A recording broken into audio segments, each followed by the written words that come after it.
नमस्कार, जय हिंद दोस्तों। एक बार फिर स्वागत है आपका अपने YouTube channel technical home needs में। दोस्तों आज हम ई-रूपी के बारे में समझेंगे फुल डिटेल के साथ कि इसके क्या फ़ायदे और क्या नुकसान है और किस प्रकार से कार्य करेगा। इसके लिए वीडियो में अंत तक जरूर बने रहें। दोस्तों अगर आप पहली बार चैनल में विजिट किए हैं तो चैनल को सब्सक्राइब कर दें, लाइक कर दें और दोस्तों के साथ भी शेयर कर दें।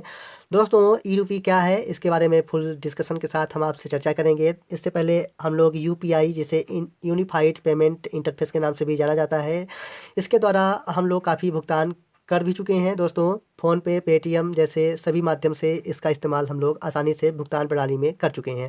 दोस्तों इन सभी को एनपीसीआई, जिसे national payment corporation of India या भारतीय राष्ट्रीय भुगतान निगम के द्वारा इन सभी चीज़ों को कंट्रोल किया जाता है। अर्थात कहने का तात्पर्य है कि कंट्रोलिंग एनपीसीआई के पास ही होता है।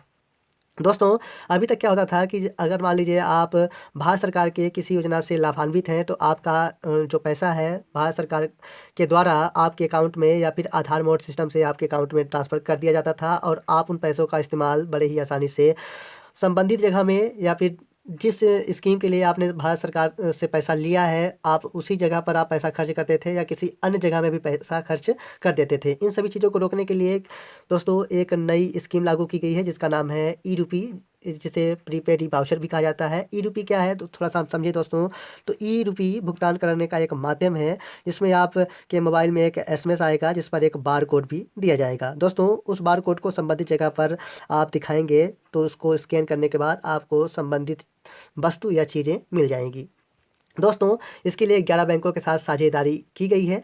दोस्तों एक एग्जाम्पल के माध्यम से हम लोग समझते हैं। जैसे मान लीजिए आपका आयुष्मान कार्ड बना हुआ है। आयुष्मान कार्ड क्या होता था कि अगर आपका आयुष्मान कार्ड बना हुआ है तो आप आयुष्मान कार्ड को दिखाकर आसानी से इस योजना का लाभ ले लेते थे। लेकिन अब दोस्तों क्या होगा कि अगर आप आयुष्मान कार्ड बना हुआ है तो आपके मोबाइल में एक एसएमएस दिया जाएगा जिस पर एक बार कोड भी दिया जाएगा और आप मेडिकल वाले को या फिर हॉस्पिटल में दिखा के उस बार कोड को बड़ी आसानी से स्कैन करेंगे। स्कैन करने के बाद उस चीज़ का बिल पे कर दिया जाएगा भारत सरकार के द्वारा। अगर आप चाहेंगे कि उसी चीज़ को दिखा के हम किसी दूसरे जगह में इस्तेमाल कर दें, कहने का मतलब कि अगर आप आयुष्मान का जो पैसा है अगर आप उस बार कोड को सब्जी वाले के यहाँ या किराना वाले या किसी अन्य शॉप में दिखाकर अगर उसका भुगतान करवाएंगे तो भुगतान नहीं होगा। वजह यह है कि एनपीसीआई ने एक तो आपके पास बार कोड दे दिया है और एक संबंधित जगह पर अर्थात दवाइयों वालों को दे दिया है जिस को आपके कैप्चा कोड को मैच कराया जाएगा और आपका भुगतान कर लिया जाएगा।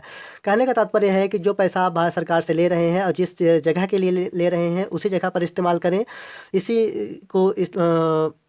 इसी को दोस्तों बढ़ावा देने के लिए एक नई योजना लागू की गई है जिसको ई-रूपी कहते हैं। कुछ इस प्रकार का बार कोड दिखेगा दोस्तों आपको।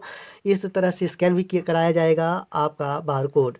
दोस्तों एक और एग्जाम्पल के माध्यम से अगर हम समझें तो अभी तक क्या होता था कि आपको पीएम किसान योजना का लाभ दिया जाता था।